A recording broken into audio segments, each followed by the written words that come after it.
আসসালামু আলাইকুম। আজকে আমি উপস্থিত হয়েছি রাজশাহী জেলার মোহনপুর উপজেলায়। এখানে একজন ব্যক্তি যার নাম সুলতান হোসেন, তিনি একাধিক বিএডিসির ডিলার নিয়েছেন। তার নিজের নামে নিয়েছেন, তার স্ত্রীর নামে নিয়েছেন, তার ভাইয়ের নামে নিয়েছেন এবং তার বন্ধুর নামে নিয়েছেন। 4টি ডিলার নিয়ে একাই যেন রাম রাজত্ব কায়েম করে আসছেন দীর্ঘদিন থেকে। চারিদিকে যখন সার নিয়ে হাহাকার, তখন একেবারে এই প্রান্তিক কৃষকরা আমাদেরকে বিষয়টি অবগত করেন যে আমরা সার পাচ্ছি না। বিষয়টি যখন তথ্য অনুসন্ধানে যায়, তখন এই সুলতানের সাথে কথা হয়। তিনি আমাকে বিভিন্নভাবে ম্যানেজ করার চেষ্টা করে। অবশেষে একজন বিএনপির নেতাকে দিয়ে আমার সাথে ফোনে কথা বলাই।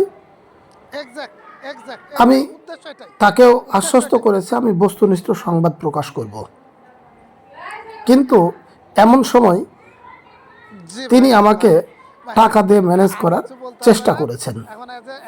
তার আপনারা দেখুন। সেটাই তো নিয়ে আসবোই তো। জি ভাই, হ্যাঁ হ্যাঁ হ্যাঁ, কথা বলেছি। উনি আপনার ব্যাপারে নেগেটিভ কিছুই বলে নাই। হ্যাঁ, জি জি দাদা। আচ্ছা আচ্ছা আচ্ছা। না না না না না না, এটা না, এটা করাই যাবে না। না না না না না, আমি এটা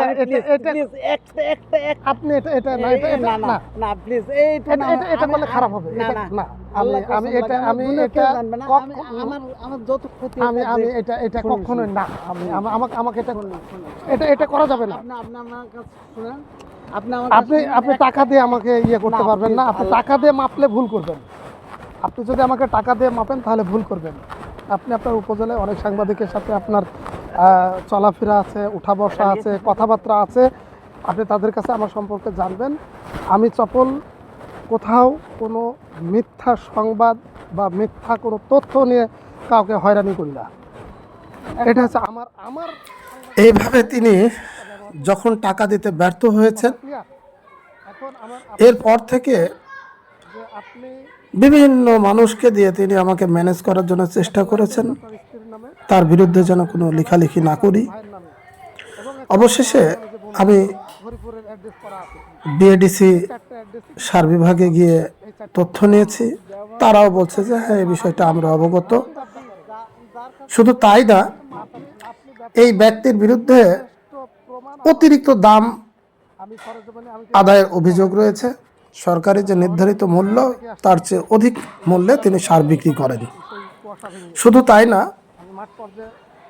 যারা একেবারেই অসহায় প্রান্তিক কৃষক তাদেরকে সার দেন না, যারা প্রভাবশালী, যাদের ক্ষমতা রয়েছে তাদেরকেই দেন। এরকম অভিযোগ কৃষকরা করেছে। এরপরে আমি সারাদিন তার ব্যাপারে অনুসন্ধান করেছি, আরও কিছু তথ্য জানার চেষ্টা করছি।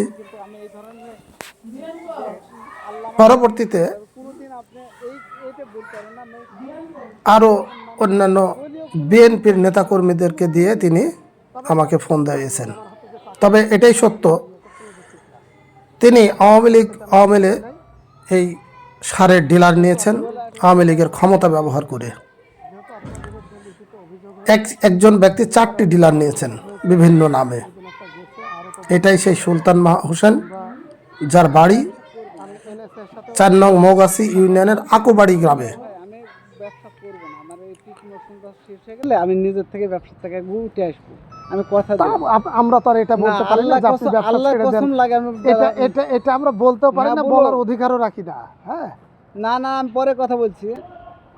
এই কথাটা আমরা বলতেও পারবো না। ব্যবসা থেকে চলে আসবো। আমার কথা হলো যে আপনি একজন ব্যবসায়িক মানুষ, আপনি আপনার এই সারের লিগ্যাল ওয়েতে ব্যবসা করবেন, এটা আমরা সবসময় প্রত্যাশা করি। থেকে আমি চলে আসবো, এটা নিশ্চিত। আমি বললাম যে আমি অন্য কিছু করে খাবো, মহান আল্লাহ, পান বিড়ি সিগারেটের দোকান করবো, কিন্তু কোনোদিন আমি এই কাজ করবো না, মানে সারের ব্যবসাটা করবো না।